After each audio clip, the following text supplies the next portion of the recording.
So where were we up to? Hangpei? Is that what we're up to? So Sosor means one by one.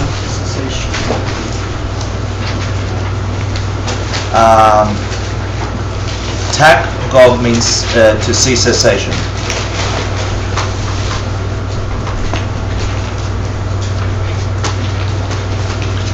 So I think it's Tak is to see and Gog is cessation. And what's Nyingde? Nirvana. Okay?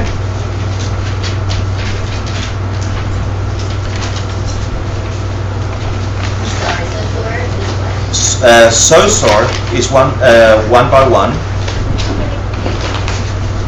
Tak is to see, Gog is cessation, Nyingde is nirvana. So if I'm going to talk now about Sosor Tak Gog, which is a kind of cessation, Cliff, you're going to hate me because I'm not going to get into it. I'll never hate you. I can never hate you. You can relatively hate me. I won't be offended. Let's talk about cessations. Okay, what's a cessation? Stopping. Cessation of what?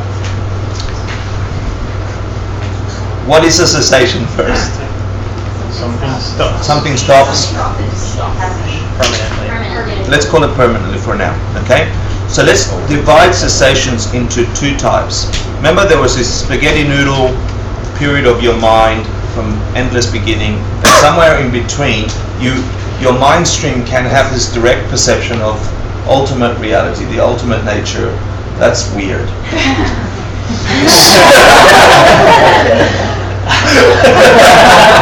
In a good way.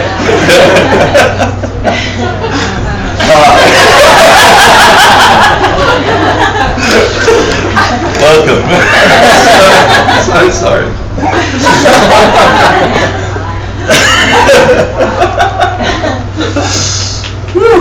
Okay.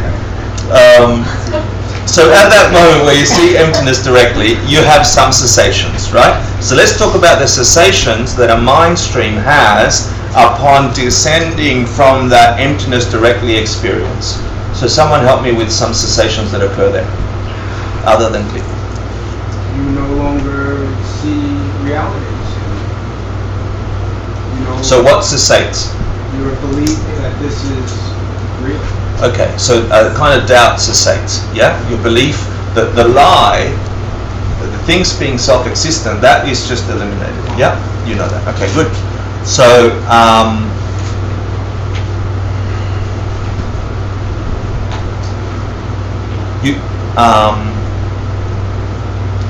what about your belief in being a Buddha, in Buddhas existing or not? In enlightened beings that that are beyond suffering. Lose any of that doubt. Why? Because you've seen ultimate reality, you've seen the nature of true nature. And as you come down from that experience, what are some of the other experiences you have?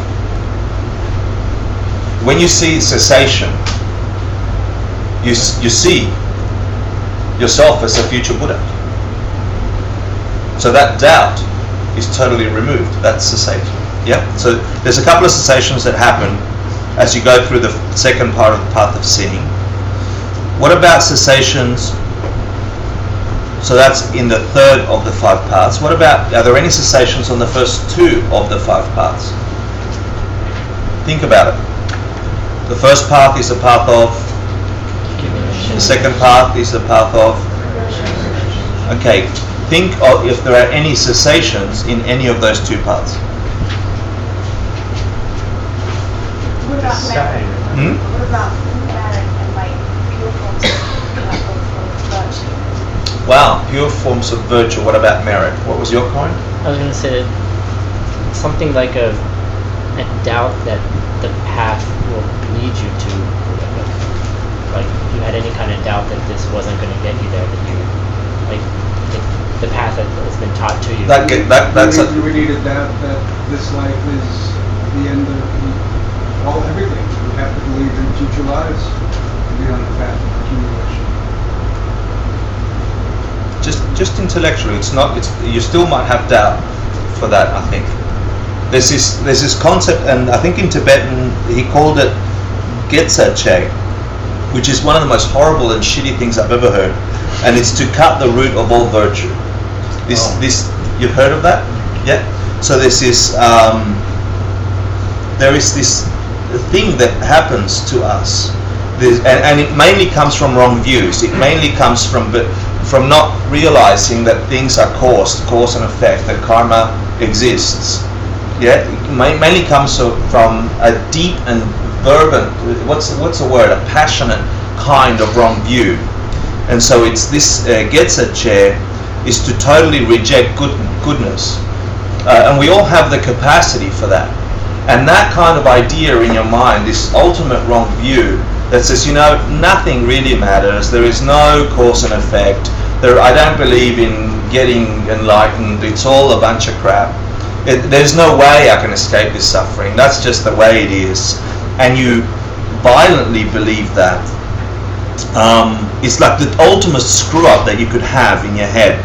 So at some point on the second path, that thing can stop. You can never have that. Once you get enough of a depth of understanding on the second path, which is what?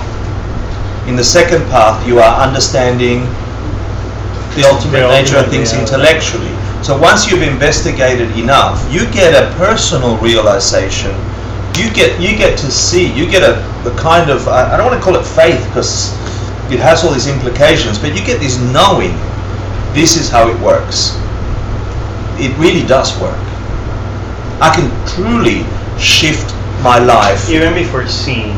Huh? Even before seeing. Even before seeing, you have, and some of you in the room, I've seen it at times in your practice. I've experienced it with some of the people here, and I can talk about it for myself to a certain degree. You come to a point where you actually have investigated enough, and you've tried up the opposite option, the other option, the getting happy, getting drunk, and getting happy doing this, and and you've understood the idea of emptiness, the idea of cause and effect, and how they are intertwined, how one functions on the other, that things from their own side don't have a nature, don't have an ultimate nature from their own side of being a certain way, that they are blank of that quality until something is imbued upon them, and that something can only come from your past habituation, your past karmas. And once you get an understanding that the interplay between karma, the way that you are habituating your mind to perceive objects, lands upon objects that don't have a nature of their own, they are empty of having that nature. Once you understand that, this morality thing pops in. Morality is not a nice thing to have because it's a good thing not to hurt another person. It's a good thing. It's not good from its own side.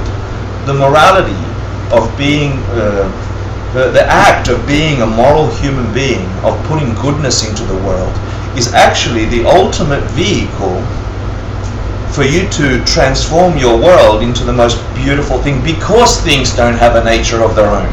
So at some point in the second path, when you have enough intellectual understanding of these things, something burns in you, something activates in you, and then you have a cessation of that horrible, shitty thing called Geshe, which is this destructive, passionate, almost like a Tourette's on virtue. Yeah, I'm sure they wouldn't have described it that way. And they say, and I can't confirm this,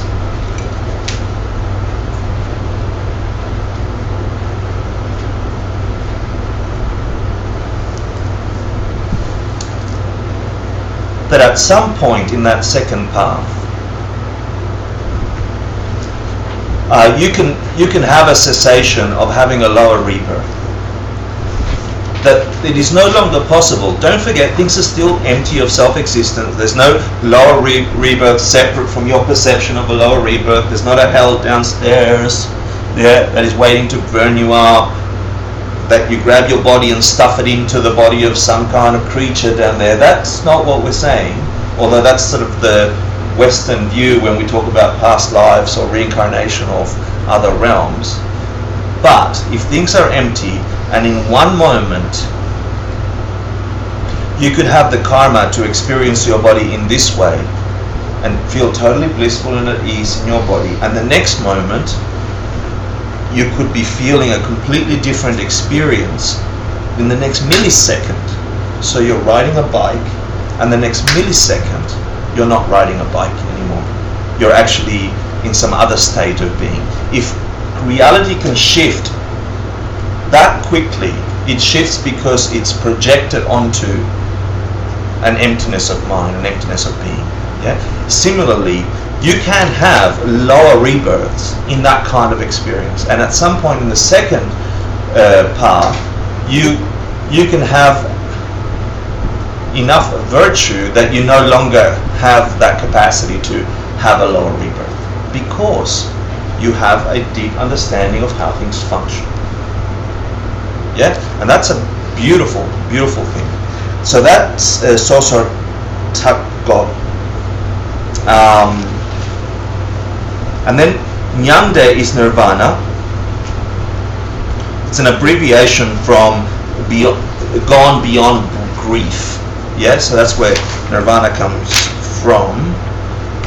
So the definition of, you want to say the definition of nirvana? So I just want to give you some flavor, some happiness. I know you were itching for it. Is the... Do you want me to quote it? Yeah, that would be nice.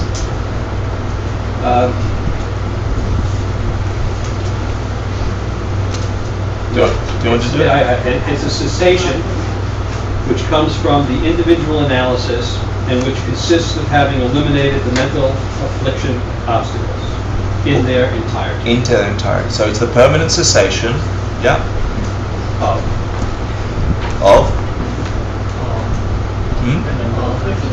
sorry? Of all mental afflictions, yeah. So that's in their entirety. Can you read it again? Sure. Read it again. A cessation which comes from the individual analysis and which consists of having eliminated the mental affliction obstacles in their entirety. Cool. I'll read it in, how about in simple language? Yeah, let me do it. The permanent cessation in which one has eliminated the mental affliction obstacles, so anything that prevents you from being happy. Yeah, so all your bad thoughts or your kleshas or your shitty stuff, in their entirety. They no longer are possible. There's not even the potential of a single moment of disruption in your mind. So you've come to a point where you've permanently cut that. No longer can you have a single moment's affliction.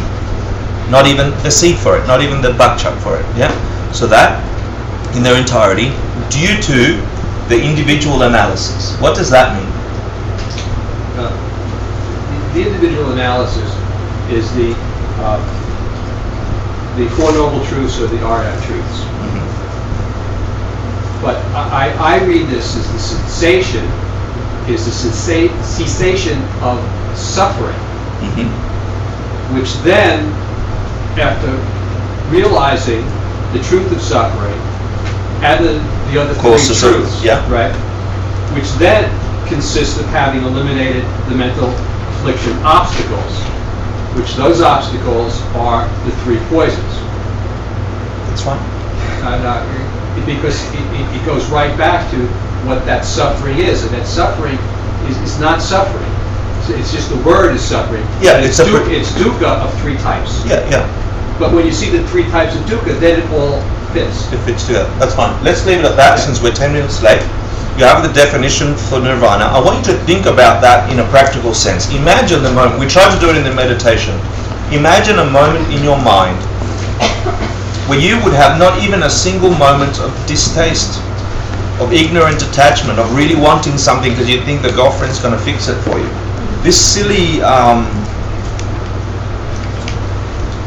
there's not a single disturbance in your mind. What would that be like? How? Because you could reach nirvana tomorrow.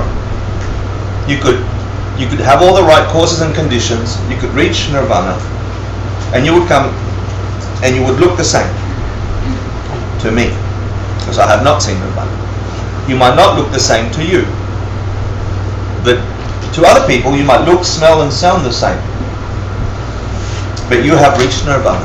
You have come to a point where you no longer have those buckchucks, those disturbing emotions. It is, I don't know if any of you have met beings like that on the planet. If you've had the fortune to meet beings that you know with certainty are like that, those Aryas, that gives you a certain kind of hope that it is possible for you as well. And then when you investigate deeper, once they begin teaching you, these beings that you see as having not a moment's suffering, but instead total love and bodhicitta. If you can even imagine such a being, let alone meet them, that's rare. And then they begin teaching you. You begin learning from them. Let's put it that way. Then you begin to see how it's possible for you to transform. They show you with skillful means, because they can't touch you and change that for you. They show you with skillful means how it is possible for you to shift the way you see yourself and your world. That within a millisecond, instead of having a tragic experience, you could have a similar experience and have a blissful experience. You can transcend being human in a millisecond if you've got the right course. They can show you that. They show you the real courses for bliss. So let's dedicate that. Let's dedicate it to the mind stream of this lady called Erica and her family and friends. According to Buddhist thought, Erica's mind is still an active mind.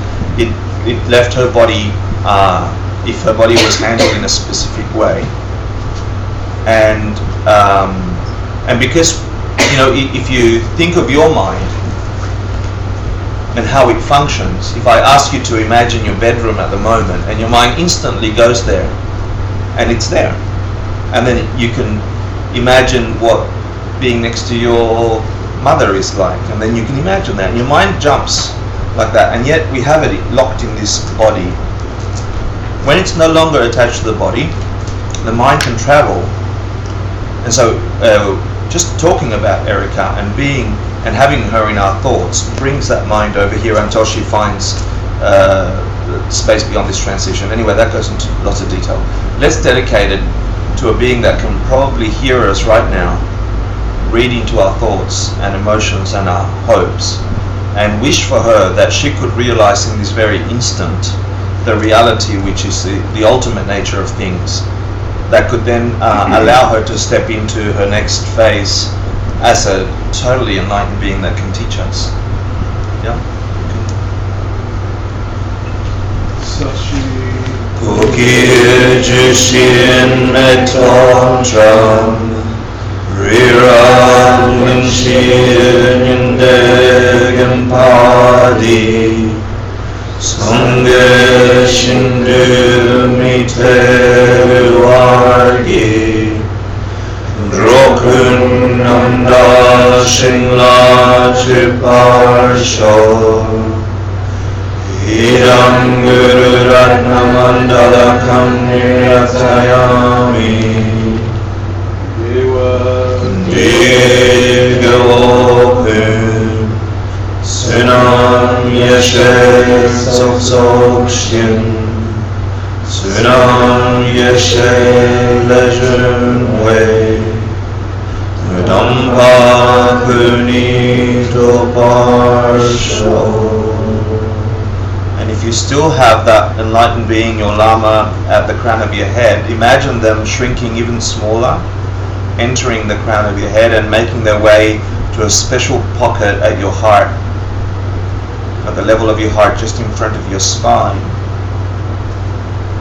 slowly making their way there until they're the tiniest speck of light, but when you look closer they're as radiant as the sun. Like a nuclear powerhouse of wisdom in your heart.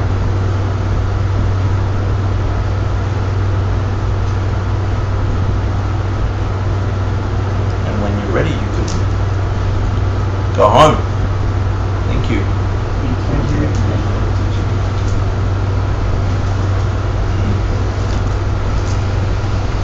Sorry about pointing you out as a weird thing. Yeah. Welcome.